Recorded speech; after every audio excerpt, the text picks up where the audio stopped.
So here we are, guys. Fan Expo Canada 2024. No, that's not really fan. I'm Joe, and welcome to Toronto Anachronic Comics Toronto. I don't know, whatever, something like that. Sure. My special guests tonight are Steve the Voice White Walker. How you doing, Steve? Hey, how you doing, Joe? Good, good, good. And Mark, the museum curator, Andrews. How are you, Mark? I'm very well, Joe. Good to be here. Right. Well, I'm glad you're here because this would not be a show without you. Oh. So here's the story. Okay. Steve and Mark have been posting things that just were at Fan Expo up in Toronto. Was it last weekend? Yep. Yeah, last weekend. And Steve's posting stuff. He's doing live video without any audio, which was really exciting. Yep. True Canadian, non-technology knowing, just let's push buttons until it works. All this stuff, And so as a practical matter, I've gone to the New York Comic Con. I haven't been to Heroes Con. I haven't been to what's the one in Orlando. I've been to Terrific Con in Connecticut. I've gone to New York Comic Con as my one big one, and then some small ones around there. But Toronto was always, when I was a kid, guys. Toronto was kind of almost my second home because my mother's cousin lived up there, and when my best friend John and I would get out in the car and just drive to some portion of America, we'd always end up in Toronto and stay over at my cousin's house. We did that for like 5, 6, 7 years in a row. Nice. And so I got to know Toronto pretty well. Matter of fact, I remember what is it? Is it the York Hotel? Is that the name of it? Royal York. And that was the tallest building in Toronto. I mean, it was basically, or close to it. It was the tallest building. And every year we went back, there was like these new buildings coming up. I mean, it was like a transformation over the time. So I haven't been there. I'm sure he's passed away. I'm not positive, but I'm sure. He would be on in years. His children are still probably around there, but I've lost touch with them. But I always said to myself, boy, Toronto is such a great city, and I'd like to go back. And I was thinking about going to the con there. You should. So it's a good con. Is it worth it for me to go to the con? So tonight we're going to be talking to Steve and to Mark. They're going to show me what they did. They're going to try to explain to me why I should go next year. Is it in September or is it in August? August. In August. It's always August. Always August. Okay, well, whether I should go up to the con, meet them, have them buy me dinner, and maybe go to a couple of days at the con or something like that.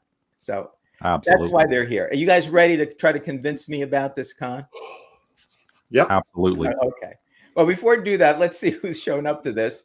And maybe we'll get some more people who want to come up. Maybe we'll have a big con. Well, that would be something. That would be fantastic. Bring everybody. So we have Brad here.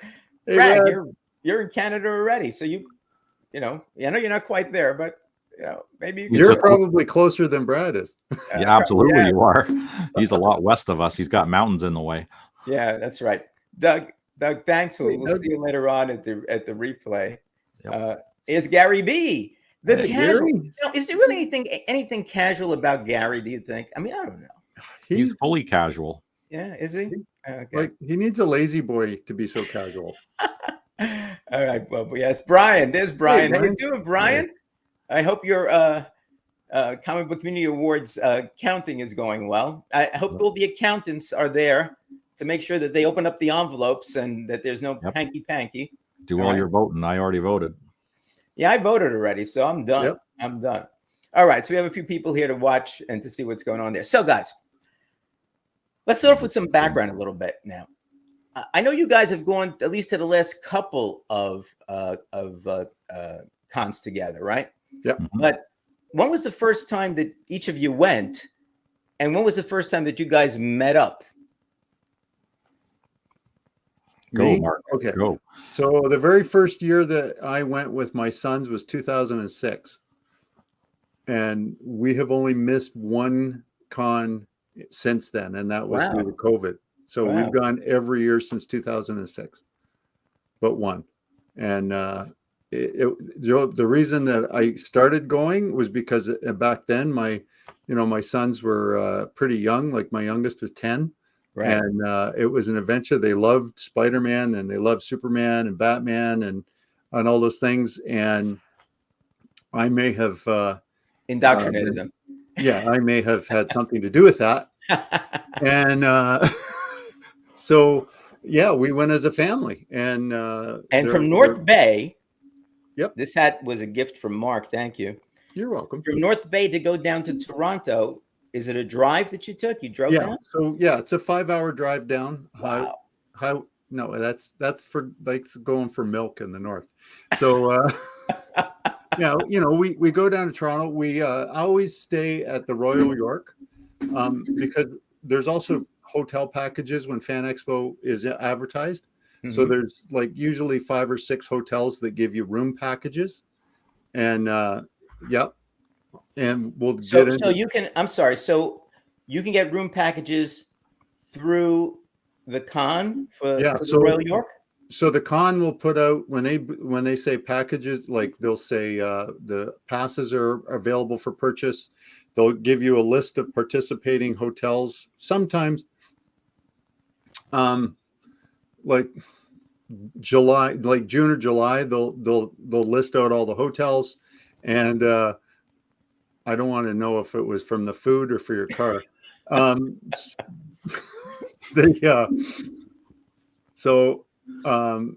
Then the hotels will give different packages. Like we've always stayed at the Royal York just because also for the boys, it's historic. It's like and also you walk across Front Street and down a block to you're right there. You're right there. So I should stay, if I come up next year, I should stay at the Royal York then. Well, you could stay at the Royal York. There's other hotels for sure, but the Royal York, and also it's kind of interesting. Some of the celebrities stay at the Royal York, particularly the ones from England. They all stay at the Royal York. But I've seen all kinds of celebrities in the lobby at the Royal York and had a chance to talk to them. And just in the elevator, like Katie Sackhoff rode the elevator down with my boys and I. Nice. I can't remember what floor we were on that year, and we just chatted about her roles and thanked her, and she was gracious as can be. That's Carl awesome. Weathers before, like a year ago, we actually met him in the lobby. A real loss to entertainment community. Chatted with him. It just goes on. So you meet different people coming and going from that particular hotel, but there are others, and it's a pretty cool hotel. The rooms are not huge. But it's because it's about 150 years old, isn't it? Yeah, it's a 150-year-old hotel. Yeah. So there's a lot of class to that, and literally you walk out the doors, and you're right across Front Street, down a block, and around the back, and you're in the convention center. Okay, it's right there. That sounds pretty good. So that means that I need to somehow get on some kind of a list so I know when that happens, right? Yep. So if you go to the Fan Expo website for Toronto, you get on their mailing list, and they start pumping emails to you about what's coming up and who's a guest list and who's coming, who's not coming, and all that stuff. And then you can kind of make a decision on where you want to stay and what you want to do. Okay. And that thing, it's an app. You can get the app, Fan Expo app. Yeah. Mm-hmm. Okay. And it's similar to New York Comic Con. They do a similar type of scenario. Yeah, exactly. Yeah. And it just helps you make some decisions and choices and stuff. And it's changed a lot over the years. I mean, didn't used to be like that. Like used to be everything was on paper and stuff. Yeah. And the other thing, if you buy your tickets in advance, and I'll let Steve talk about the passes because I got him going on these. Okay. And there's different levels of passes and the number of days and what it gets you. And if you buy them early, you get a significant decrease in cost. Absolutely. And you can have them mailed right to your house. As a matter of fact, I think the tickets for next year are going up sale very soon. Yeah. What? And they're going in September up for sale. Yep. I mean, that's for the advanced ones. And what's nice about these ones now is once you get them, the day of the con or the day before the con, there's a QR code on the back. Right. Follow the instructions, activate it. You don't stand in a line. You walk up to the thing. They check your bag. They scan your ticket, and you're inside.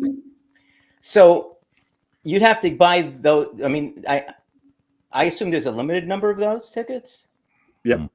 About I can't remember how many. The VIP one runs out very quickly, but the Ultimate Fan package, that one goes almost right up to the con before it sells out. So Yeah, the one that we one, did is the I- ultimate I- one, I and And you have to be there for, is it for all 4 days if you get the ultimate fan package? you don't have to be you there. don't have to, but it gets you access for those 4 days. But you it have gives access? you, yeah, Okay. and how much, you don't have, how much does something like that cost? $170 Oh, that's Canadian. not a lot. yeah, 170 Canadian. And the other bonus here, and this Well, is that's like 5 cents then. promoting it for you there, Joe. Yeah, our exchange rate. So it could be a good one for you guys, and then your pennies on the dollar for Canadian currency. So if I decide to go there and get one of those, and you said that ultimate fan package, you still get that early, you get that early entrance and the second line, so you don't have to wait online and all that, right? Yep. Yeah. So and you walk right in. You walk so past everybody. as soon as I would know, Yes, Jackson. we're testing that out, exist. Jackson. Yes, it Right does. there. There's a big wall between us. Yeah. Made out of ice. So anyway, if I would buy one of those and I decide that I can't go, is there a secondary sale thing where you can sell those things? It's not linked to you until you activate it, but Yeah, it will ask you can get a refund. You can get a refund. Oh, you can? Yeah. So if you bought one and something happened, you can get a refund. Oh, that's cool. The other nice thing about the Ultimate is also it gives you access. There's 2 buildings for Fan Expo. They're linked. Through a walkway and a bunch of escalators. And escalators, lots of escalators. About 6,000 of them. Escalators. But there's 2 rooms in both North Building and the South Building that is just for Ultimate fans to go and sit down and relax, and have a glass of water, look at your stuff, take pictures, tell a bunch of lies, stuff like that. That's good. Which is really nice.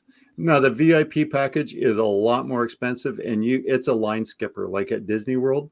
Like you're guaranteed to see every panel. Like you don't have to vacate the room. So if there's a panel that you're there for, and the next speaker you want to stay and listen to, you just stay there.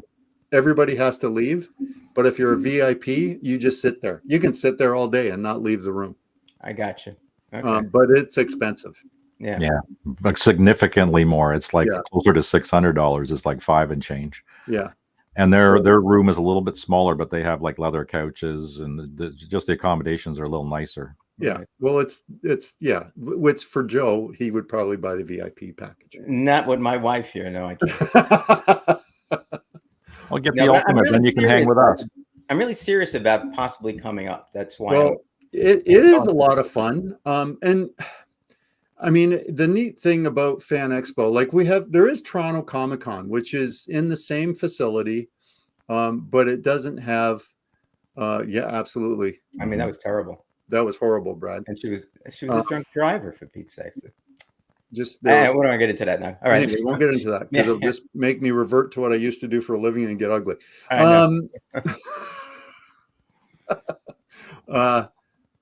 The Toronto Comic Con happens in March, I think. Yes.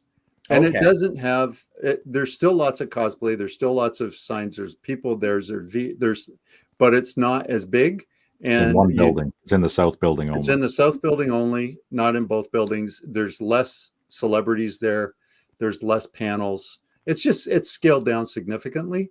Yeah. It's about the size of Heroes Con. Yeah, it's about the size of HeroCon. And I haven't been to that, but I saw some picture and I spoke to some people about it. I said, you can always compare it not to the post-COVID, first year post-COVID New York Comic Con, which was like spacious and nice, but to the typical one, like last year's, where when you're going down Artist Alley, for example, I mean, unless you're at one of the 2 ends, and they usually put some of the big people at the ends because there's a little bit more room. To stand in line. Corners, Yeah. So Art Germ, his line went all the way around the back, but you had all this room, so you're able to talk to some people as you're waiting to get up there. But if you're in the middle parts, I mean, you can't really. I mean, you're basically bumping into people. Yeah. Mm-hmm. Thursday's better than Friday, but I mean, so is Fan Expo similar with respect to that? Oh yeah. So we go with the Ultimate package. You get in on Thursday 2 hours before the rest. So you have early access. So that's when we usually scope out everything, and we do a lot of shopping. Yes. Okay. And you scope out where certain dealers are, where tables are, where people are, certain artists that you want to get signed and stuff. and we work really. I work the bins really hard for those 2 hours for the the simple, like the filler books, the $2 books, the $5 books, because I always scope out where the big books are that I'm interested in, because Sunday is the day I usually make those deals. Oh, really? Why? Because the guys want to sell? Well, do you want to pack all that stuff up, or do you want to sell some? Yeah. Well, we'll tell you the story. There's a vendor in the center of the con there, and we asked him how much it cost him to set up, and he says $20K for the weekend. Wow. On Sunday, he just broke even, so that was his day to make money. Yeah, Sunday's his day to make money, and so it does make sense then if you're looking for a big book to come in on Sunday and to. Yeah, it depends on the vendor, and it depends on how big of a booth they have. The 10 by 8s were, how much were they? 17? Yeah, 1,700 for a 10 by 8. You're right, Seth. You're gonna have. I mean, you have to sell some big books or a lot of books to make that money. And most of his stuff was like $2 and $5 books, but he had a huge footprint. I introduced Steve to another younger vendor who was down from Barrie. He had an 8 by 10, and he restocked his bins every night. That was cool. And a lot of them will do that, especially the smaller vendors. They'll bring in new stuff every day. Okay. And so you got to go back and start. You got to go back, right? And that's smart. Yeah. Now, can you tell that guy, for example, I'm looking for 4 Justice League of America Volume 1 books. Yep. Assuming I don't have them by then, if I see one of these vendors, can I tell them, hey, if you have this, can you bring it in tomorrow or something like that? And you can do that. I've had that happen. Yeah. There's a vendor that there's a couple of books I'm looking for. There's a vendor from Ottawa, and he and I are back on messaging each other, talking about them. Yeah, there was even a gentleman from he was from Pennsylvania, but he had a storage facility up here, so he could restock his books too. Wow, which was smart. So he had a whole bunch already sitting here because he had a partner up here in Canada. And there's some big names, like there's Mile High Books. There's like some of the dealers there's like Harley Yee is always there every year. All kinds of dealers from the States are there, but also it's really nice. Some of the smaller dealers that are just they're doing those 8 by 10s, and they're working really hard to sell books. And Steve and I had a lot of fun with that young couple, like just flipping through, because he was just also starting out. Mm-hmm. And like Mark was educating him on a few things and helping them make stop making a big blunder. Well, he was going to make a big blunder with a Canadian White. It was a Human Torch from 1948. Wow. And he had it up there, and I started talking to him about it, and he didn't know anything about Canadian Whites. Mm-hmm.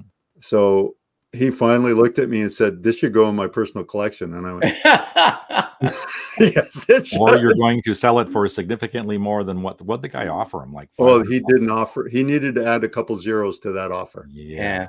And so, what was the first time you guys met up to go to this thing? He was stalking me. Yeah.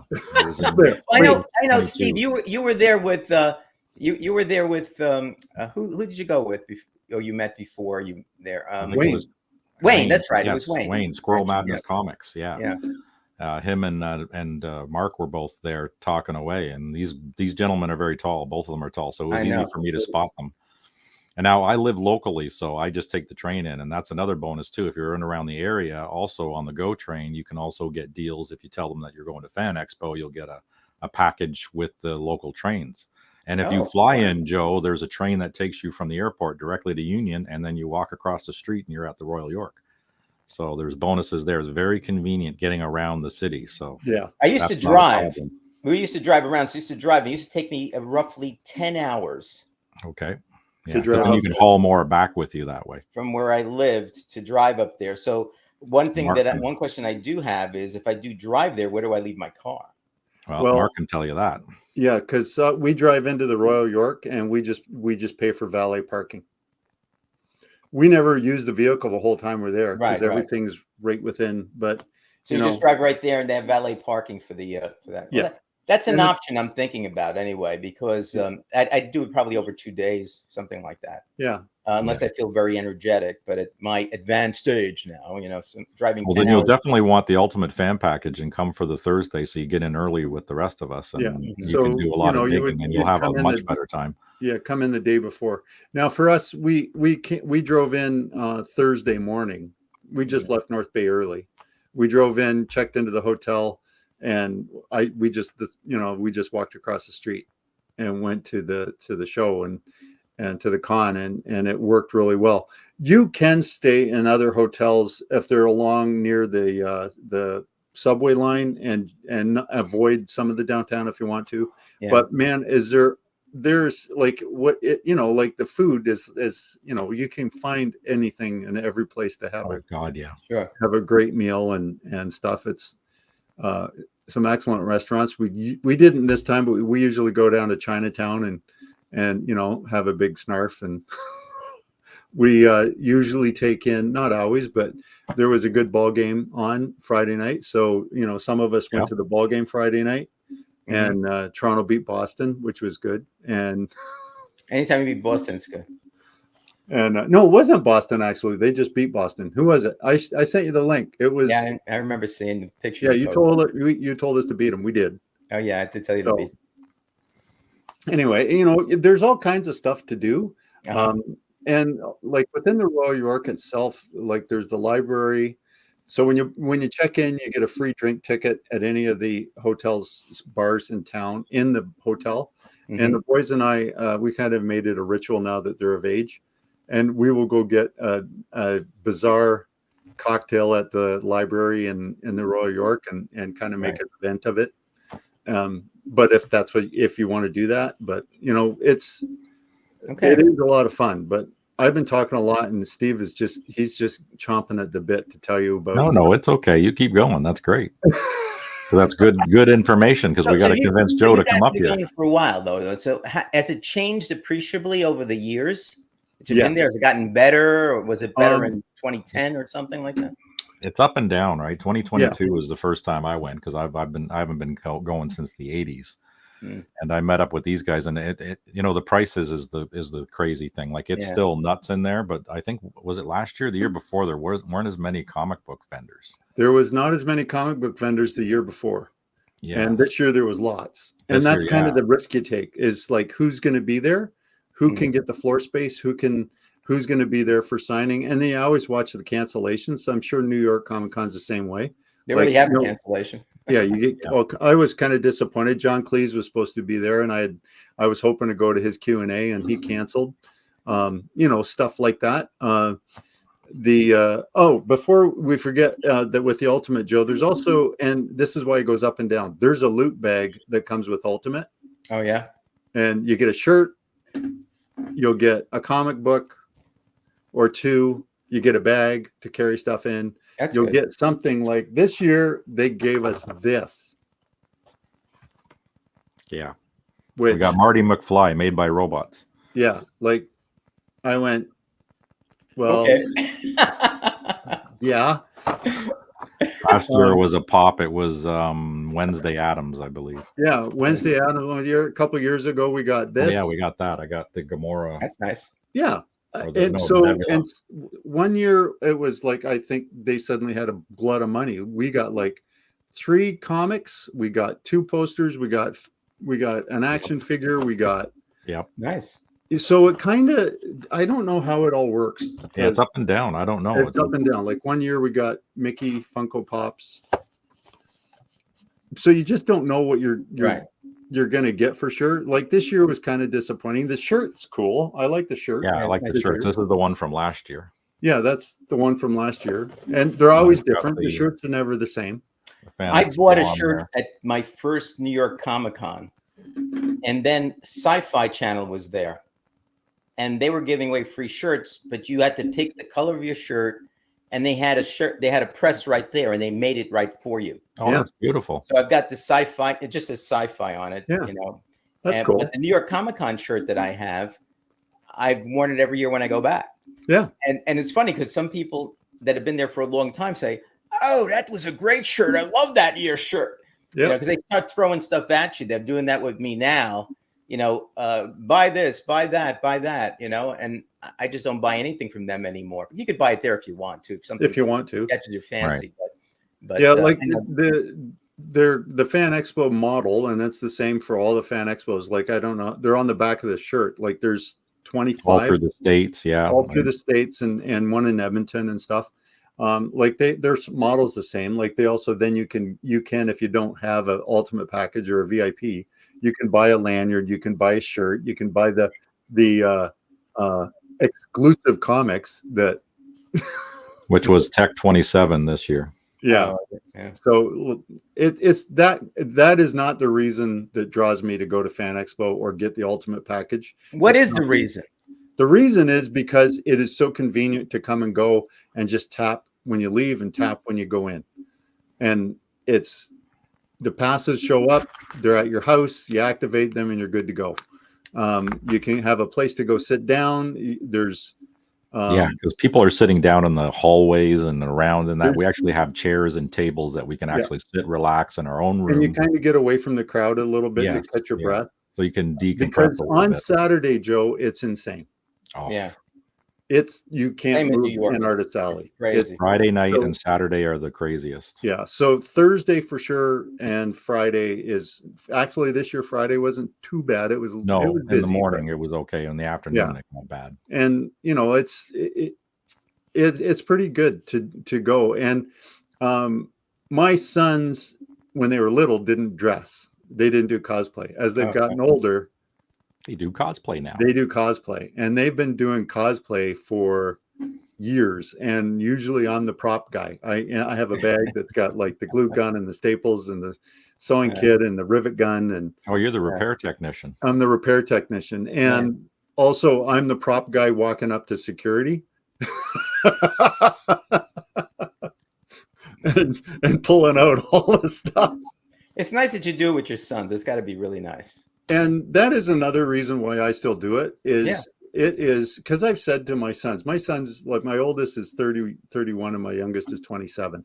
Like I say, guys, like, you know, and they go, no, because we split up. Actually, they're ecstatic that Steve shows up now. They vetted me very hard for the last couple of years, and I believe I passed. I think he passed. So I think I passed. Because I would always disappear and do stuff on my own anyways, because we have varying interests, right? But then we get together. And it's amazing. We've had experiences almost at every con that are one of those experiences that just, you go, I don't care how much this costs, because we'll never be able to relive that. Yeah. And I sent you some pictures of that one with John Rhys Davies. Yeah, let me bring up those pictures and then you can talk to them if you want. This is the bag. Right? There's a loot bag. All right, let's see what the next one. We got your son. So that's my youngest son in the back. It's he's from Red Dead Redemption. John I don't know that, but that's a video game. And this was a photo shoot. He was invited to outside. There's a railway museum across from the convention center. Oh, cool. Yeah, they got a wheelhouse there and everything. It's like it's pretty cool. So they were doing a photo shoot, and he was invited to join. So that's my two boys. That's my oldest son, Jordan. He's Jack Sparrow. Okay. And Connor is, and they build all this stuff and they put it all together, and they buy stuff and they craft stuff. So that's in the lobby of the Royal York. That was our last day. And they let them walk around like that? Yeah. They just walk around like that. Their outfits were spot on. Like they look great. The detail, the attention to detail was bar none, absolutely perfect. So they look great. And they've been all sorts of other figures. They've been Green Arrow. They've been Dr. Doom. They've been, so this picture, that's John Rhys Davies. He's 80 years old. A lot of people know him as Gimli or as Sal from Raiders of the Lost Ark. And Jordan, as you can see, was dressed as Indiana Jones. And we got in line because Jordan had created a Grail diary. He recreated the one. All right, guys, here's what's happening. For some reason, my computer is moving over to Wi-Fi at times. I'm not sure why this is happening. Oh, okay. Did you lose me for a while? Well, I think we lost everything for about a second or two. Oh, okay. Yeah. Okay. Anyway, so this brown book in Jordan's hand is the Grail diary he recreated. It's screen accurate. And he took that in line and he asked Mr. Davies if he would sign it for him. And he got very engaged to sign it. And then he started talking to us. And then he got telling stories. And we were supposed to get one signature and one picture. We got double signatures. He decided he wanted to sign the Grail that Jordan had. In his hand right there. What's that? You can see it in his hand right there. Yep. He's holding the Grail. The Grail. He signed that, and he started telling us stories. He leans back in his chair, and his handler is starting to lose his mind. We found out that his father was a colonial police officer in Africa in the 50s. Wow. And he told us an incredible story about his father and him, and shared that with my boys. And then he said, "Oh, we need a picture." And he stood up and he took a picture just with Jordan. And then he wanted a picture with all of us. And they're smiling because he's saying, "Serious moment, boys, serious moment." And he's tickling both of them in the rib. And it was just one of those moments with somebody who was so human and just wanted to hear from you. And just, it was a delight. And that's like, you get moments like that every once in a while. That's nice. Absolutely. And we've always been fortunate to have something like that happen with us. And it was just really, really cool. That is cool. Very nice. I could listen to that man talk for hours. What a storyteller. And I'm going to chalk it up to Mark's charisma, because everywhere he went, he's got that charisma, and people just wanted to give him stuff and talk to him. It's like, I swear to God, it's like being with my father again, because my father was exactly the same way. He would be everywhere we go. He would run into somebody, he would know somebody, or just strike up a conversation and bang. And this happened everywhere. It was awesome and also maddening at the same time. It is awesome. And even Jackson thinks that it's wonderful. Look at that. It was absolutely wonderful. Yeah. It was a pretty cool event. And he really thought about what he was going to sign. And he wrote in that he wrote Jordan, avoid bad dates. Yeah. Signed his name, and then in quotation marks Sala, and dated it and put Toronto. Nice. Location. And then he signed the Grail. But what I felt bad, because here's, are you going to show stuff? Because I'm going to show a couple things. Right, I felt bad because Steve is buying signatures. He's doing it the way he's supposed to do it. And I was just kind of like his wingman. And I'd disappear and I'd come in, and then I'd leave again. And he's in for line. A little bit. Yeah. And chat. And, I wasn't in line, and they gave me one of these. Oh, wow. Right? It gets worse. They just come up and they give you this stuff? Yep. Yeah, from the table. Well, I'm going to be standing next to you the whole time then. Yep. Well, I was kind of hoping they'd hand Steve some stuff. Well, I just thanked them. They gave Steve that. So I thanked them. I agree, Gary. He's just awesome. And on sliders and stuff. I just thanked, Jeff Johns and the whole crew for what they're doing with Ghost Machine. Mm-hmm. I said, I'm really liking the stories. I like what you're doing. I mean, because I can only take so many Crisis, and I can only take so many Civil Wars, and I can only take so many guys. Oh, look, they're not dead anymore. Yeah, that's right. We're multiversing it. So they seem to really like that, because as I was chatting, then they decided to give me this one that's got red coat on it. 4 signatures on this one. Yep. And then I think there are 5 signatures. It would have been all 5 of them that were there. Yeah, there was 5 on that one, and then they gave me this one. Wow, you got it hide? It's not even out yet. It's not even out yet. At least I got mine signed. And he signed that one for me.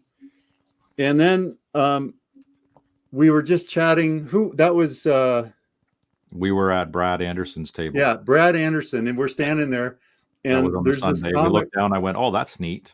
That's neat. And I looked and I said, that remark is amazing. And I said, that's pretty cool. And Brad Anderson handed it to me. He said, oh, wait. He took it back and he signed it and gave it to me. Wow. Yeah, that's an amazing remark. That is amazing. It was just sitting on the table, and he just picked it up and said, there you go. There you go. And then I made the comment. Remember, I said, "Oh, and he's right here." I know, and I was just reacting to the comment. And then the one that I'm very embarrassed about. Mark, it's just amazing. I'm just telling you. The one I'm most embarrassed about, Jeff John stands up and he goes, "Just a minute," and he starts rooting for something, and he's looking right and looking. We're all waiting in line up here, and all waiting in line, and he gets up from signing, and he says, "Just a minute," and he's rooting, and he can't find what he's looking for, and he says, "Are you here again tomorrow?" And I said, "Oh yeah, all weekend." He said, "Come back to the table, we'll remember." And I went, and they did. Okay. He said, "What's your name?" And I said, "Mark." And he said, "Okay."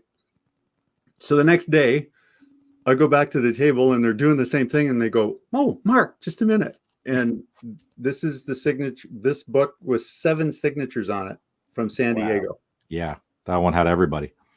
Wow. They said, "Here, Gary Frank and Brad Muntz, another one." Yeah, like they're all on here. Like, it's amazing.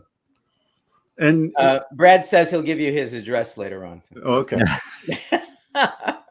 I mean, they were such a good group of guys. Mark, they were so friendly, so approachable. Yeah. If you haven't met Mark, although I think inside he must be very sinister and seething, on the outside he has this very nice personality. He's a very handsome man. Look, you could see it, right? That goatee, and nice. Holy crap! And he's also 7'8". Yeah. And so thereabout. I think either people react to the nice personality, or they say, if I don't give him some, this guy's going to crush me. That's what I'm saying. What? Funny you should say that. The guy in front of me in the lineup says, "Yeah, I wouldn't mess. Well, he said I wouldn't f with you, but he said I wouldn't mess with you in a fight." I said, "I'm sorry." I said, "I'm not butting in the line. I just want to talk to Steve." And the guy said, "That's fine." And Steve made some crack about similar to what you said. And I turned to this guy who I've never met in my life, and I said, "You just met me now." And that's what he looked me in the eye and he said, "Well, I wouldn't f with you." Just proving my point, which it went contrary to what Mark. Anyway, it was an awesome con, and I do feel bad because Steve was trying to collect signatures like mad, and I just walk around and people hand me stuff. Yep. But Steve did really well. And Jim Zub for Conan was the same way. Like, we got books signed from him. And then I ran into Jim. I ran into Jim down in the Path, which is at the train station, and to get a croissant at a really good bakery. Yeah. And we were coming back from the baseball game and ran into him again there, and we had a chat, and we're like becoming fast friends.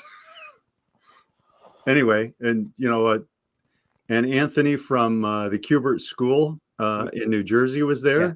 Oh, he was there? Yeah. Yeah, I had my books 2 years ago, and he doesn't take anything for signatures. He just signs them. He just signs stuff, and he was there recruiting and for the school. Yep. And the Bratton brothers, Doug and Dave, man, they took me for a tour through there when I was down in Jersey visiting you guys. And when I saw, he went, "Mark," and remembered me. Mm-hmm. And we had a great chat. And nice. So it is cool. A lot of fun. It's community. It really is. And the dealers are the same way. Like, most of the dealers are very, very, very cool. They're very approachable. You can talk with them. Yeah. Apparently Steve just didn't have a good time at all because Mark is the one who's expounding on everything. Oh no, I had a blast. If you saw my live and stuff, I needed a day to recover, a couple of days to recover. Steve posted so many different things. He's like, oh my God, exhausted from it. I became a collaborator with Ghost Machine while I was there because I was at their panel and I was taking pictures like mad and listening to what they were like their whole business model of what they were approaching with all the books coming up and what they were doing with all these characters. And I thought, wow, this is just fantastic stuff. There was somebody recording there because they just dropped a video of that very panel. So if you actually want to see the panel, you can go onto IG and find Ghost Machine and you'll be able to find the video of the panel that on Instagram, you said? Yeah. Yep. Okay. I'm going to do that group of gentlemen in particular were, man, they were amazing. And yep, you were given that hat $45 and I got it for free. See, so there was a whole debacle do this with that. I had a debacle with my this thing right here, the gold foil one. I was the first guy up to the table to get that on Thursday. Like I beelined it directly for the Ghost Machine table because I knew that foil was there because Jason Fabok had been posting about it. So I went right to the table, and they were having malfunctions with their machine. So the whole time they're trying to get people over, and we can't take any of your money. So here you go. And then they asked me if I got cash, and I said, yeah, I got $60 here. And they said, well, it's 50. I don't have any change. And it's like, okay, we'll figure out the machine. So they finally got the machine. And he says, oh shit, for so long for waiting.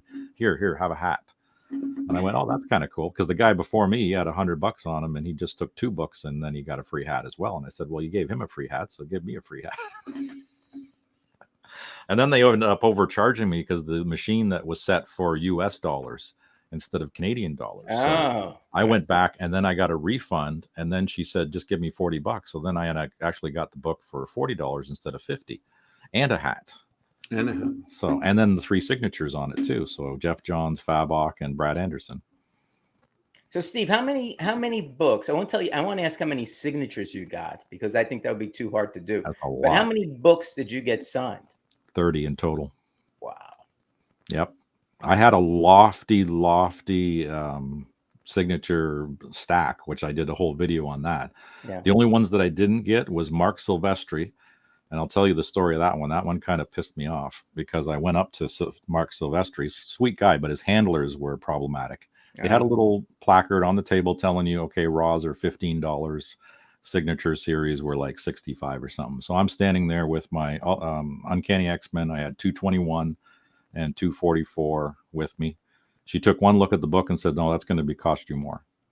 What? And I said, what? You said it's 15 for a raw. No, because that's a key book. We're going to charge you like $40 for that. And I said, huh? So I just said, okay, I just walked away. Yeah. I walked away. I said, you know what? Screw that noise. You guys advertise a number, and then because it's a key book, now you're going to jack the price up. Well, that's ridiculous. If every artist did that, nobody would be getting signatures on any books. Yeah. Just because of the key significance. That's wrong. Yeah. So I went over going to into an LTS and saying, how much is this book? And they look it up on eBay before they sell it. And they're right there and go, okay, yeah, here's what it's worth. So I went over to Jed McKay, and I got, he was doing his first one for free. And then I think it was $10 for every book after that. So I had $20, and I said, okay, I got 3 books. Here we go. I got my Moon Knight side. Then I went to Jed or Jim Zub, and then had him do the book for Gary B. So this is actually Gary B's book. So I bought this one. It's okay, but it's not my thing. So I had Jim Zub do this, and I had him sign inside of the book somewhere, put some secret message that's going to drive him insane. So, because I thought that would be funny. A secret message for Gary B. Yep. And then I got 2 other books. I had one done for Trev the Shipping Guru, because he wanted the Ghost Machine with the signatures. It was originally going to be the 7 guys, but then 2 canceled, one through sickness, and the other one, I don't know what it was. I think they told us, but I couldn't remember.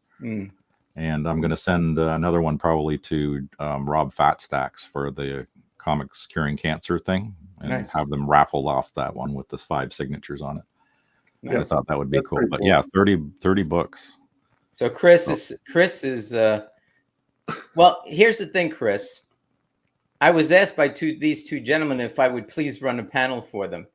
If you want to join it, I'm happy to send you the link. Just let me know. Because we ran into you. I ran into Chris twice. You ran into him a few times. Yeah, he was just on the one day. I saw him at Art Germ's table, and that's when my mute was on. And I know the exact time. I was just past Mark Silvestri's table, and I bumped some guy, and I hit my phone, and it must have been the little icon for the mic, and I muted myself at that point.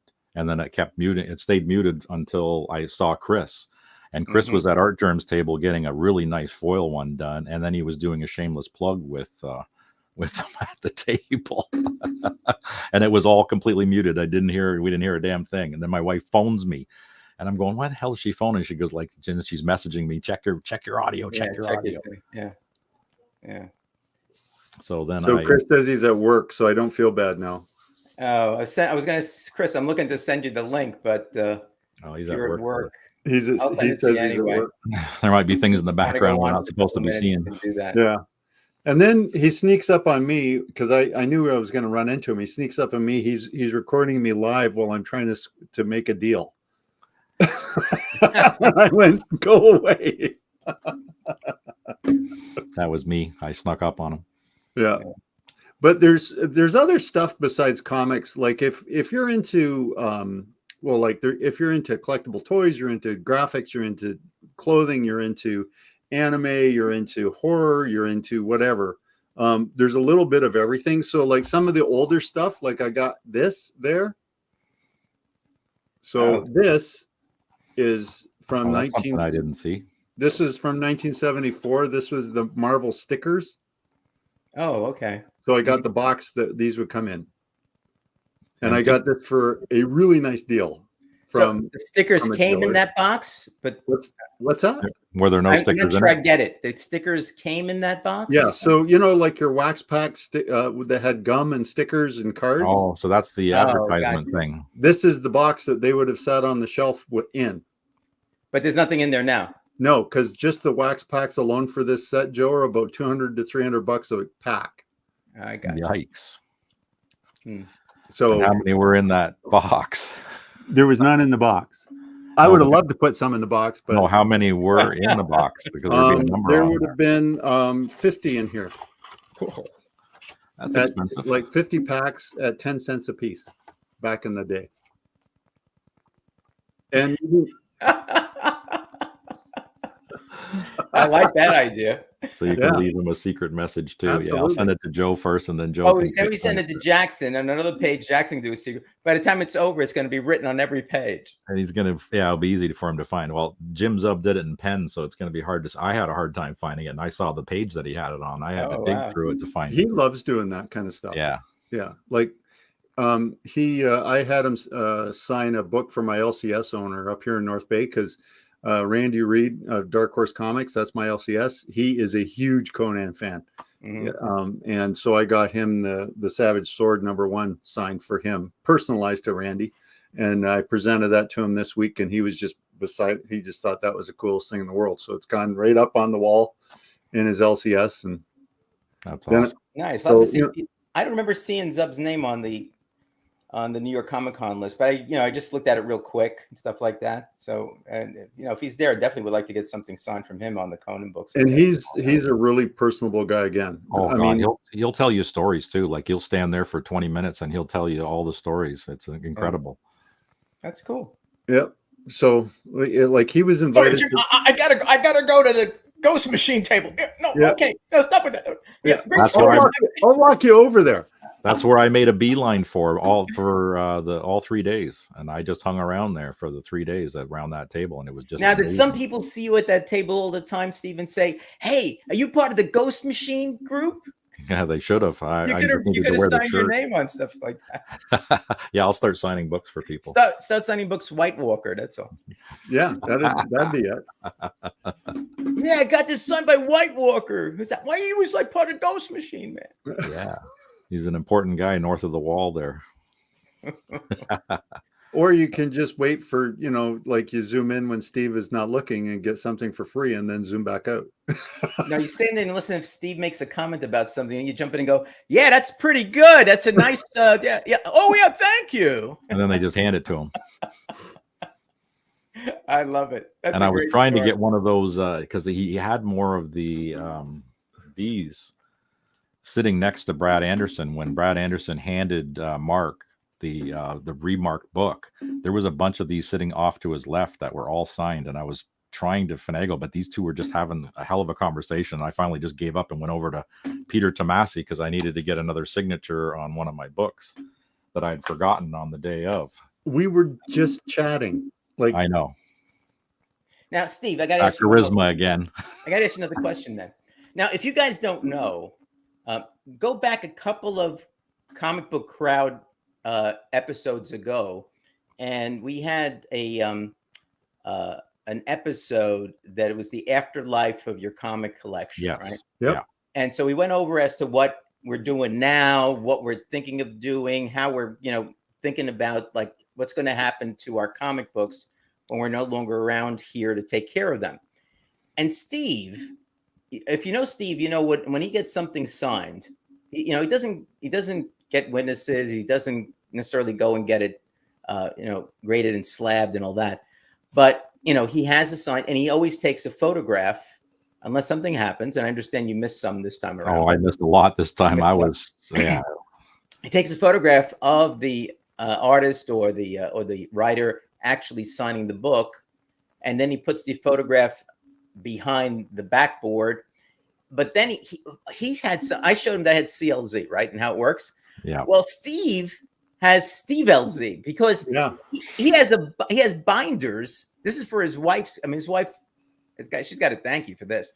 He's got binders that basically have photographs of each of the covers of the books with the information about the book, where it's located, and everything else. I told him, Steve, you basically have replicated CLZ in binders.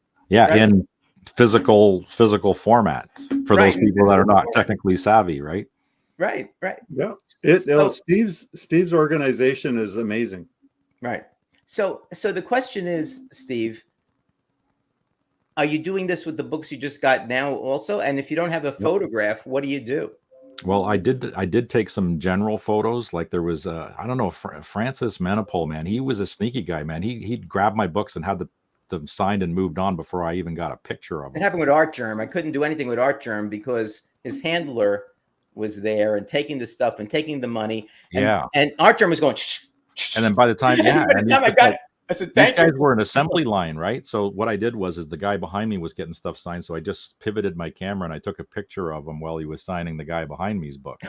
So I'm going to just use that photo and put that in the back as a placeholder because, it's still proof I was there. And, I have the pictures of everybody else. We won't tell anybody that you actually are. Yeah. No one will know. Yeah. No one will know. I got to train my wingman over here a little bit more so that, I can get the pictures going. So when he's there with me, because he was standing right behind me, I should have just said, hey, Mark, can you organize this stuff? Yeah. I could have just got you to take pictures and say, look, here's my phone. Yeah. When I'm moving the books around and shit. When Matt Woods and I went to see Roy Thomas, and I had a discussion with him about the letters that I sent him back in the 60s, I gave my phone to him. I said, could you just take the video of this stuff, And he did. He took the whole video of it. And so I was able to do put the video on YouTube.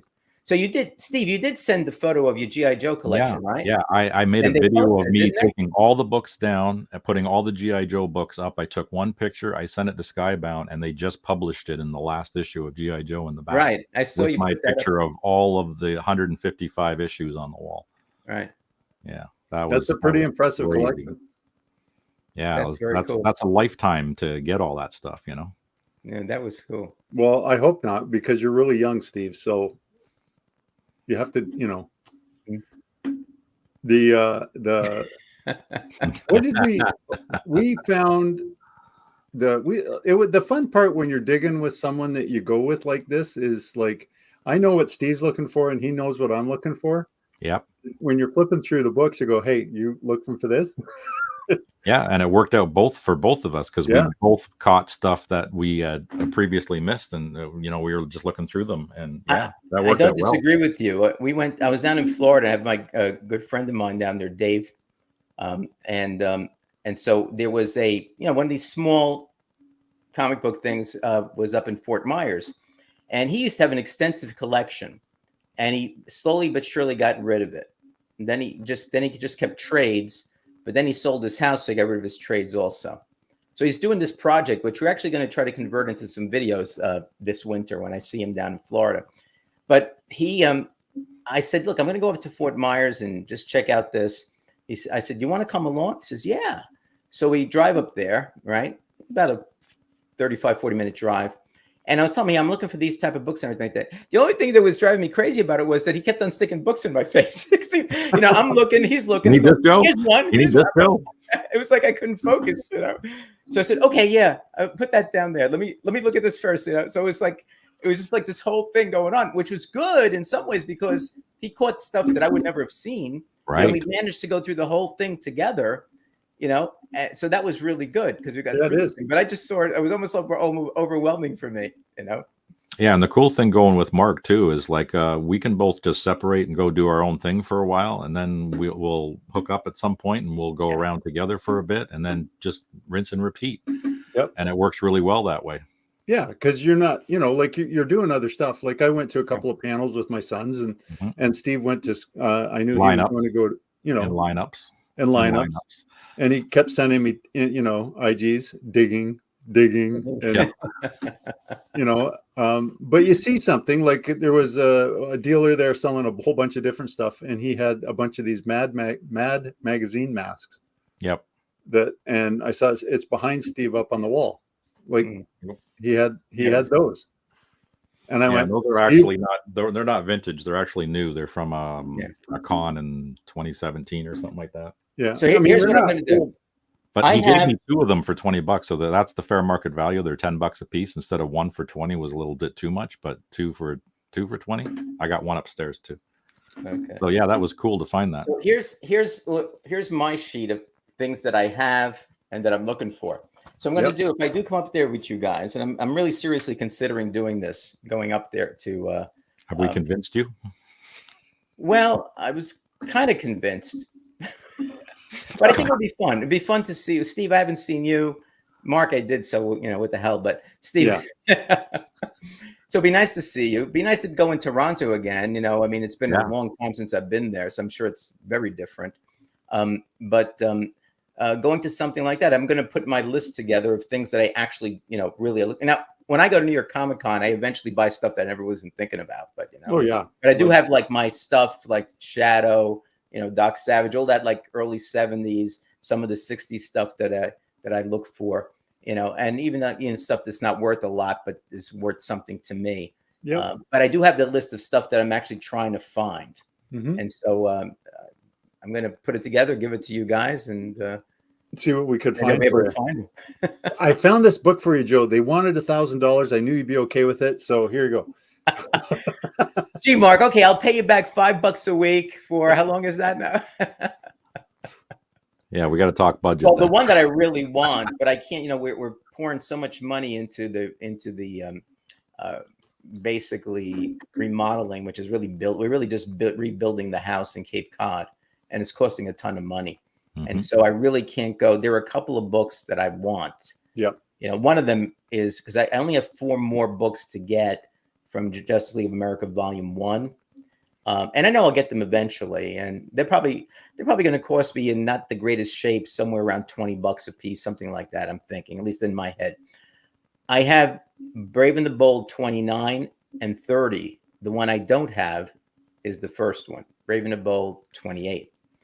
And that's even in a 1.0 or 2.0, it's going to cost some scratch. But I can't do anything like that now. I just can't. No. But like there's books that I was drooling over up on those walls. Me too. And I just went, that's so cool. But no, I'm not going to spend that kind of money on them. And a couple of books I did make a deal in, I bundled. And like, which dealer you can do a bundle with. Right. And when you've been there enough, you go, because like there was a Chris from Ottawa. I introduced Steve to him last year, I guess. And I don't know if you did any deals with him this year, but like he's a guy that he'll. This year I did a couple. Nothing big though. Last year was the big one. Yeah, and he's really he's pretty decent to deal with, and he'll come down and he also he's one of those dealers, and there's a bunch of them. They know you're a collector. Yeah. And it makes a difference when they know you're a collector and not a flipper. It makes a big difference. It does. Yeah. Yeah. I never realized that these guys were so much. I don't know, Steve, was it you? Somebody, when I said, how come they pay these guys charge more when it's signed? And said, because they think you might be a flipper and you're trying to get it signed so you can. Yep.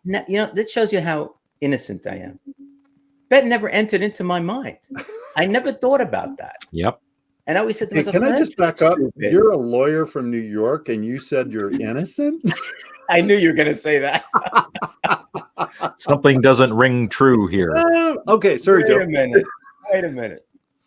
So I could kind of understand that, where they, because for me, I mean, we have stuff that we don't need anymore. And I put a lot of stuff like on Facebook Marketplace. My wife puts some, usually I do it for my wife. Put this on, and when I'm usually the person who makes the contact and then meets the person. Yep. And so I get a lot of joy when somebody's saying, "Oh, this is great. I really want." We had this decorative surfboard, and it was in the marketplace for like 4 or 5 years. I told them, nobody's going to buy this thing. I think I had it for like $15 or something. And then I would put it down. Let's put it to 10 to see if I get rid of it. So this guy calls me up and goes, "Oh, yeah, I really want this." I said, "Okay." He says, "I'll meet you like over here." Right. So I go there. I give it to him. I said, "Hey, what are you going to do with this thing?" He goes, "Oh, no, we went to Hawaii like 4 months ago, and we have this photograph. So we're going to have a party, and people are going to come over. We're going to show them the photographs, and we're going to have this as the backdrop. We're going to put photos on it and all that." The guy was excited as hell. That's brilliant. That's and then brilliant. he goes, "And then afterwards, when that's over, my daughter has this idea to do this, this, and this." So I said, "Well, that's great. I'm glad you got it." And so I always ask people that, and I try to say, and I always say, "Gee, I'm glad you have it. I'm glad that your kids are going to use it, or that you can use this thing and all that." Mm-hmm. So, but there was one guy talking about flippers now, right? Oh yeah. There was one guy. We had a portable. What do they call those things? The sandbags where you throw them. Oh, cornhole, right? Yeah, cornhole thing. Yep. So I'm sitting at the game, and my kids are like 27, 31. So I said, "I'm not going to play this thing anymore." So it was really nice. You close it up. You could bring it to the park, whatever you want. So this guy is a volunteer fireman in the town. And so he writes me, he goes, "Oh, we want one for the firehouse, blah, blah, blah." I said, "Okay." As a matter of fact, I told him, "You know what?" I said, "I had it for like, $40, give me 30, something like that." I figure it's for the volunteer fireman, right? Right. So I said, "I'll drive to the firehouse." Gave it to him, stuff like that. He gave me 30. I said, "Great." A week later, I see it posted again for $45. Dirty flipper. Wait a minute. And he's using my photographs. Yeah. Oh, no, that's just lazy. Well, not even lazy. I'm saying to myself, he could have destroyed this thing. I don't know what. So I wrote to the moderator and I said, "Hey, but she goes, 'Oh, we'll look into it.'" And then I wrote to the guy. I go, "What are you doing?" He goes, "Oh no." He goes, I figured I could get a few more dollars for it." He goes, "But I wasn't trying to flip it." He goes, "We actually got one of those permanent ones made. So we have one. So we don't really need this one anymore." Right. That's what he tells you. That's what he tells you. So it's SOB, really. Mm-hmm. You do see when you ask anybody, like a celebrity, or you're asking a creator or anything. Yeah. I knew that would get a reaction to him. Yeah. When you ask them to personalize the signature, you can usually even see them change their demeanor. Yeah, because that's usually can't be sold, Well, and it's harder to sell in the comic world, like if it's got a personal name on it, which the ones that I have, 2 people, it's because it's a gift. It's like, and I give it to collectors. Like the same thing for my boys. We've had lots of things signed, and it's 2, and it just becomes part of its history. So. Mm-hmm. Yep. Yeah, I have a bunch of books like that. Yeah. Bruno told me he's looking for his gift to come in, right, Bruno? Yeah, where's my gift? Come on, hey. There's to Bruno over here. Yeah.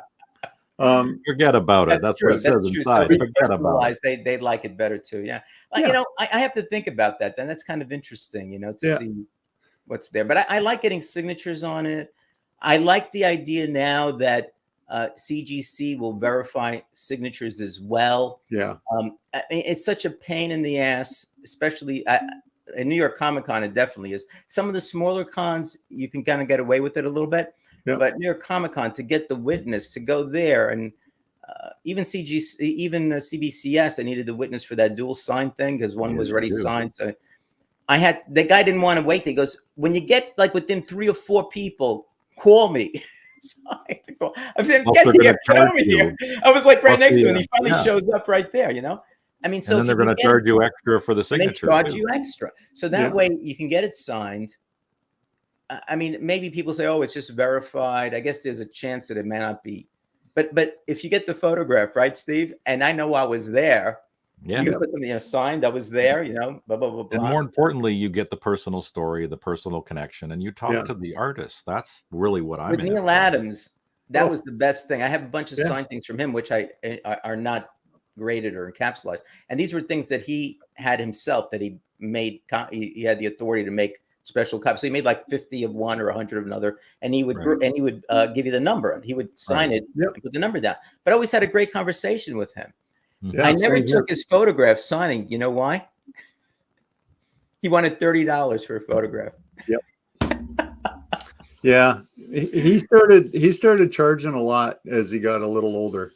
But yeah. I used to love talking to him, and he used to come to Toronto almost every year, and especially on the Thursday when it was the very first thing of the con, everybody's still fresh.